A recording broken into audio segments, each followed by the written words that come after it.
The day I found out I was pregnant, my boyfriend, Ethan, held a small wedding with his high school sweetheart, Lily. He explained, her dying wish was to be my bride. And what about me? What was I to him? I finally realized that my 7 years of love, loyalty, and waiting meant nothing compared to a single tear shed by his first love. As Ethan slid the wedding ring onto Lily's finger, the room erupted in applause. The air was warm and celebratory, and I stood frozen in place. He lifted her veil, revealing the person he had longed for all along. Lily, in her white gown, was breathtakingly beautiful, and I couldn't help but feel small and out of place. The crowd chanted, "Kiss her, kiss her." Lily smiled and tilted her head upward, waiting. Ethan hesitated before leaning in and placing a kiss on her cheek. At that moment, he looked up and noticed me standing under a tree just outside the hospital's small garden. This wasn't just a wedding,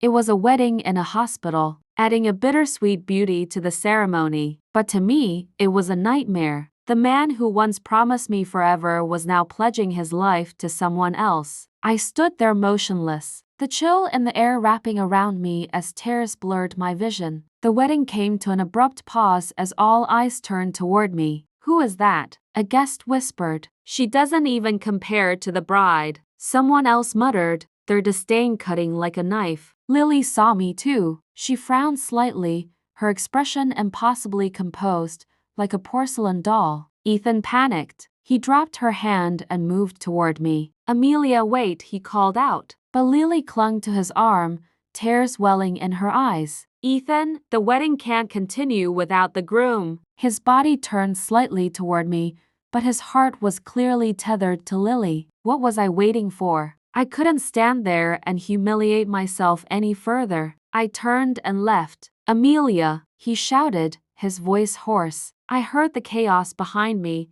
but I didn't stop. He didn't follow me either. That night, I didn't sleep. Ethan didn't come home. My phone sat on the bedside table, displaying the last message I had sent him. "I have a surprise for you when you're back." Little did I know, he had already given me a surprise. The day I discovered I was pregnant was the same day. Ethan stood beside someone else, holding her hand and vowing his life to her. I thought he was away on a business trip. I never expected this. He finally came home the next evening, his eyes tired and full of guilt. "Amelia, I'm sorry," he began, but I stopped him. "Don't." My voice trembled. "You've already made your choice." I didn't tell him about the baby, not then. I couldn't bear to see the pity in his eyes. Instead, I packed my things and left, carrying my broken heart and a part of him with me. Some marks in life never fade, no matter how much time passes. An unshakable sadness lingered in his gaze, as though he carried the weight of the world in his brow. "Amelia," Ethan said softly, his voice cracking with emotion. "I couldn't refuse. She's dying." Refuse? Did he even think about refusing? At the wedding, his smile betrayed him. It wasn't joy but relief. Relief that he was finally living a dream he had buried deep in his youth. He had longed for Lily once, dreamed of standing at an altar with her, pledging forever. I found myself asking the question that had gnawed at me since it all began. When did she come back? Was it the day we were shopping for our rings? The realization came slowly but painfully. While I thought he was battling some invisible struggle, I was trying to share his burdens, to be his partner. But those burdens weren't mine, they belonged to someone else. "Ethan," I asked, my voice barely a whisper, "those days you were away on a business trip, were you with her?" His silence said more than words ever could. Ethan never lied to me until Lily came back into his life. I looked at him then, really looked at him. The same calm eyes, the same familiar features I thought I knew better than my own, now seemed distant, foreign. He was still Ethan, but not the man I had loved for so long. Lily introduced herself to me with a grace I could never match. "Hello, I'm Lily," she said, her smile warm yet guarded. She was a vision, her movements like poetry, her beauty undeniable. A ballet dancer, I later learned. Her presence alone made me feel small, inadequate. like I didn't belong in the same frame. When Ethan had struggled in his career years ago, she had left him without hesitation, choosing her dreams over their love. But maybe that's why he yearned for her, because she was the one thing he could never truly have. And now, she had returned, unattainable no longer. "You're his fiancé," Lily said, her tone polite but hollow. "I don't want to take anything away from you, but if I ask for something, please, let me have it." I turned to leave before she could say more, my heart pounding. Behind me, I heard her stumble, the sound of her fall sharp against the cold air. I froze, but Ethan rushed to her side. "Lily," he murmured, his voice filled with a tenderness I hadn't heard in years. He knelt beside her, his hands careful, as though she might shatter if he wasn't gentle enough. When he glanced at me, his expression held a mix of frustration and reproach. "Amelia, she's sick," he said, as though that excused everything. Lily smiled faintly, her eyes sparkling with something I couldn't name. "It's not Amelia's fault, Ethan," she said softly, her voice trembling. "Sometimes, I just can't control my movements." In that moment, I saw it clearly. Lily didn't need tricks or schemes, she only needed to exist, to show the fragility of her condition. And Ethan would come running. He had always loved her, and when faced with the specter of life and death, all his grievances with her abandonment dissolved. I felt the weight of every moment I had spent trying to make him happy. Every effort I had made, every small gesture, suddenly felt meaningless. I thought back to the early days of our relationship. Once, I had given him a piece of orange cake, thinking it was something he might like. The silence that followed was deafening. One of his friends broke the tension with a laugh. "Ethan hates orange. How could you not know that?" My cheeks burned with embarrassment as I realized the truth. I didn't know him as well as I thought I did. But it wasn't just the cake. It was everything. Years later, I learned why Ethan hated orange. It reminded him of his mother, who had passed away when he was a boy. She had always bought oranges, not because she liked them, but because they were cheap. In her illness, they were all she could afford. That memory had shaped him, haunted him. And no matter how much I tried, I could never be the exception to his rules, the one to break through his walls. Because in the end, it wasn't me he truly saw. It was always her. But he knows Lily likes oranges. Whatever painful memories or embarrassing moments they held for him, he pushed them aside for her preferences. Ethan glanced at her, concern etched across his face. "Do you need to call a nurse?" His care for her was unmistakable, so obvious it made my chest ache. Lily gave a carefree shrug, smiling as if nothing in the world could touch her. "Ethan, I can walk on my own." And then, as if to prove it, she leaned into him, wrapping her arms around his neck as they turned and walked away. Before they disappeared down the hallway, Lily glanced back at me, her radiant smile hiding nothing. Her eyes seemed to whisper, "I won." It was such a simple, stupid trick, but it worked every single time. A wave of nausea rolled over me, and I turned on my heel, bolting toward the restroom. I barely made it before doubling over, vomiting until my head spun. My body felt as if it had turned against me, as if even it knew I was clinging to a battle already lost. When I finally steadied myself, my phone buzzed. A message from Ethan. "Amelia, why are you at the hospital? Are you feeling okay?" The irony of his question twisted the knife. Wasn't this concern a little too late? For 7 years, I had been by his side. 7 years of laughter, tears, sacrifices, and dreams. And yet, here we were. It didn't matter what I did or how hard I tried. Ethan still came running. Not for me, but for her. Always her. The last time I saw that look on his face was during our 2nd year together, 5 years after we'd first met. His father had passed away, and his family's business was in trouble. For weeks, Ethan barely ate or slept. I had been so worried, so desperate to help him. I consulted with doctors, even brought him herbal medicine, hoping it would ease his stress. On a whim, I bought a jasmine-scented perfume, thinking the calming aroma might lift his spirits. When I wore it, his reaction was immediate. He buried his face in my neck, holding me as though I were the only thing keeping him afloat. "I love that scent," he had murmured. Back then,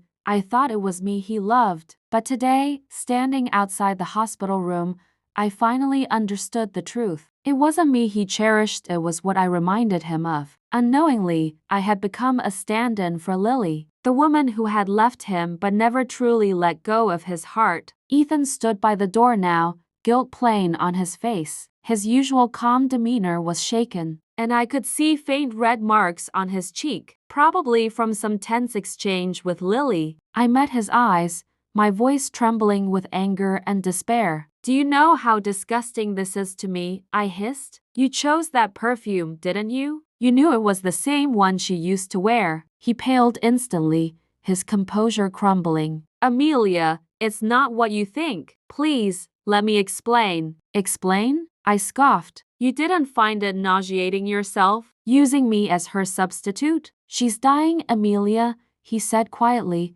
his voice breaking. "She has ALS. Do you know what that kind of despair feels like?" His words hit like a slap. He looked at me with pity, as though his betrayal was justified by Lily's tragedy. "She was a dancer," he continued, almost to himself. "She lived for movement, for grace, and now she can barely hold a pen. Don't you see?" I had to. I cut him off, my voice rising. "And what about me, Ethan? I'm your girlfriend. What about my pain? What about everything I've lost?" Tears blurred my vision as I stepped back, my body shaking. Lily might lose her life, but what about what I had lost? My trust, my love, my dreams of a future with the man I thought I knew? He opened his mouth to speak, but no words came out. In that moment, I saw the truth written in his silence. His heart had always belonged to her. It didn't matter that I was the one standing by his side all these years. In the end, I was just a temporary placeholder for the one person he could never let go of. And now,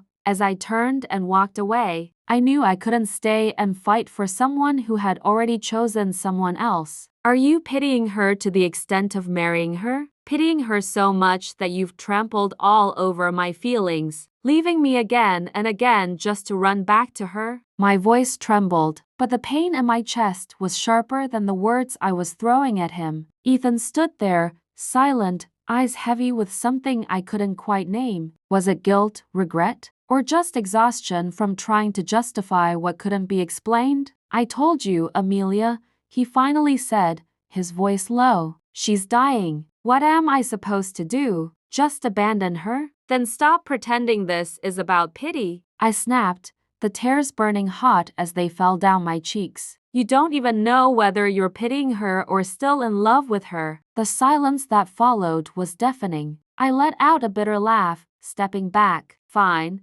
go ahead, but don't you dare die along with her, Ethan, because if you do, you'll end up hating me for the rest of your life, and I won't bear that burden for you." He flinched as though my words had struck him physically. "Amelia, wait. Please, promise me something. Don't make any decisions without me. I'm the father of this child, we should decide together." The mention of the baby made my breath hitch, but I forced myself to stay composed. "Decide together?" I repeated, my voice dripping with disbelief. "You've already made your decision, Ethan." I clenched my fists so tightly my nails dug into my palms, grounding me through the storm of emotions threatening to consume me. 7 years of my life, all those years I had given to him, wasted on a man who didn't truly see me. He turned to Mandy, my best friend, who had been watching this train wreck unfold from the corner of the room. "Mandy, please," he begged. "Look after her. Don't let her leave before I come back." Mandy scoffed, her voice sharp as a blade. "Look after her yourself, or are you not man enough to take responsibility for what you've done?" I took a deep breath, the fury rising in me too strong to hold back any longer. I grabbed the half-empty water bottle in my hand, twisted the cap, and poured the rest over his head. "Ethan, we're done," I said coldly, watching as the water ran down his face and onto his shirt. "Don't come looking for me again." He stood there, frozen, droplets clinging to his hair, his shirt plastered to his chest. He looked so ridiculous I almost laughed, almost. Later, I sent him a message, a single one. If you're willing, there will always be people willing to have children with you. But there's only one Lily, remember that. I wanted him to remember how he had once rested his head on my stomach, smiling softly as he asked, "Do you think it'll be a boy or a girl?" It was his idea to have this child, his dream that I had nurtured, and in the end, it was him who gave up on it. The surgery was over before I knew it. When I woke up, Sam, Ethan's childhood friend, was sitting by my side. Mandy had left, but not without leaving behind the truth I had tried to ignore for far too long. She didn't know, did she? Mandy had said before leaving. She didn't know about the wedding, about how many times he left you for Lily, but now she'll know everything. She had sent Sam a video, and Sam didn't hesitate to show it to me. In the grainy footage, Ethan was holding Lily close. They were in the hospital, tears streaming down their faces as they embraced like no one else existed. "I don't want to stay here anymore," Lily's voice trembled in the video. "It's too suffocating." "Okay," Ethan whispered, stroking her hair. "Okay, we'll leave, whatever you want." My chest ached as I watched, the reality hitting harder than any words ever could. When Ethan finally returned to the hospital room where I waited, he looked dazed. His face was pale, his hair disheveled, and his eyes avoided mine. "Amelia," he began, his voice barely above a whisper. "Did you really get rid of the baby?" I didn't respond, my gaze fixed on him, unflinching. Finally, I asked, "What about Lily? Is she asleep? Is that why you're here now?" His silence was answer enough, and in that moment, I realized the truth. Ethan wasn't here for me. He had never truly been here for me. The 7 years I had spent by his side were gone, wasted, and now, so was the child we could have had. But what Ethan didn't understand was this: while Lily might lose her life, I had lost something just as irreplaceable. I had lost him, and maybe, just maybe, I had finally lost myself too. I smiled at him, the bitterness rising within me. "If you're so devoted, then go die with her," I said. "Don't come back before me again." The words hit their mark. Cracks appeared in his vacant expression, and from those cracks, pain, sadness, and guilt seeped out. His eyes, bloodshot and red-rimmed, held an emotion I couldn't decipher. He tried to close the car door, but his hand reached out, stopping it. "Amelia, she will leave our lives." Rolling my eyes, I scoffed. "You just said you wanted to travel the world with her. So you lied to me and now deceive her? Ethan, you're quite greedy." I started to pull the door shut. "If my hand gets caught,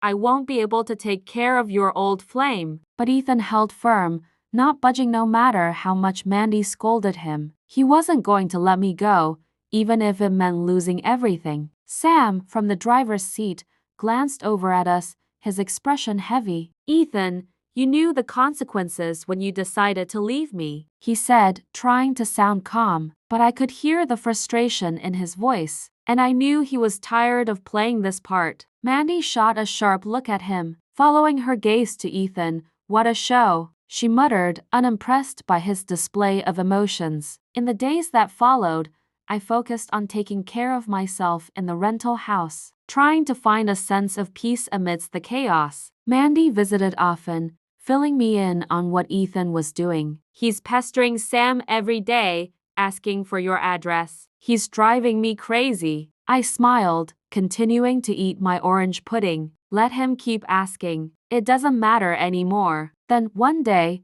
I received a call from Lily. She wanted to meet. Her voice, soft but steady, didn't betray the gravity of her situation. As she stirred her coffee, her face showed no sign of irritation, only a quiet determination. "Matters of the heart are different from gardening," she said, her words slow and deliberate. "I'm dying, so I gave up everything to get it back. If you have to blame someone, blame me. I gave you 7 years, but you still haven't captured Ethan's heart." When she spoke those words, her chin raised in a victorious smile. She truly believed that her death would somehow seal Ethan's love for her, that no one could ever replace her. I couldn't help the amusement that flickered through me. "When you're dying, What can you still hold on to? Me, who's within his reach but he can't have. I took a sip of my bitter coffee, watching her intently. Lily, you know better than me how weak Ethan is. Is he yearning for you, or is he just clinging to you? She pressed her lips tight, refusing to answer, as if she couldn't figure it out herself. Perhaps in the end,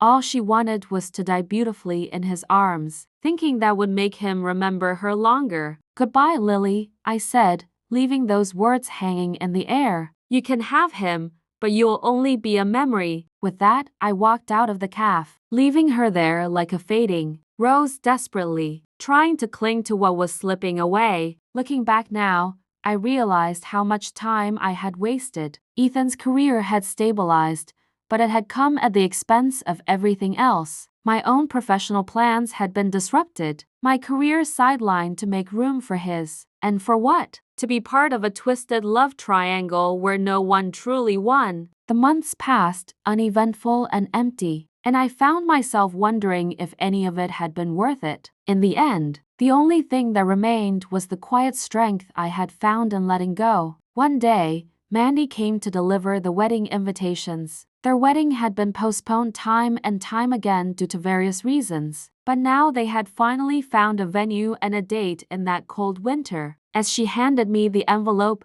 she asked, "Ethan will also be coming, do you mind? If you do, I can have Sam handle him." I thought about it for a moment. Sam and Ethan had known each other for a long time, but the idea of seeing him again stirred something uncomfortable inside me. It wasn't just Ethan, though. It was everything. Mandy, on the other hand, was so caught up in the wedding details, in her excitement. I couldn't help but feel a little bitter. Mandy had always been the one who encouraged me to work hard, telling me to push forward, even when I wanted to give up. She would always cook me braised pork, urging me to keep my head up. But she wasn't here anymore. And now, standing alone at the top of the mountain, the wind biting at my skin, I had a fleeting thought. For just a second, I considered stepping off the edge. But then, I saw him. Ethan. He had just succeeded in his business, looking sharp in his suit, radiating the kind of vigor that used to draw me in. He stood beside me,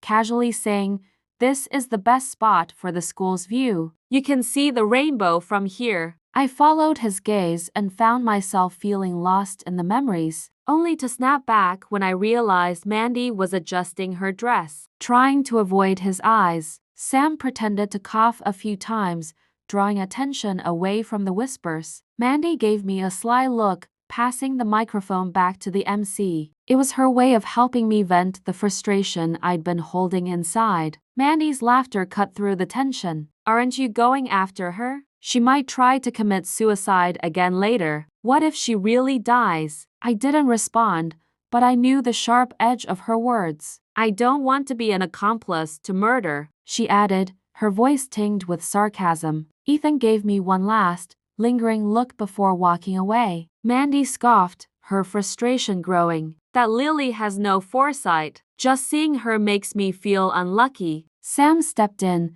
gently pulling her close, his hand resting protectively on her small belly. "Wife, calm down. Don't startle the baby." Mandy's cold snort was her only response. "In the future, stay away from people like Ethan, people who are intent on dying in their memories, looking beautiful and glamorous. It's all about making him feel guilty. That way, he'll remember her longer." It seemed like she had taken to heart the advice I'd given her over coffee that day, though I hadn't expected her to understand it so clearly. Later, as the wedding continued, the weight of the moment pressed down on me. I had long since let go of any hope that things could be different. But in that fleeting moment, watching Mandy and Ethan share their happiness, I couldn't help but wonder if any of us were truly moving forward or if we were all stuck in the past, trying to rewrite stories that had already been told.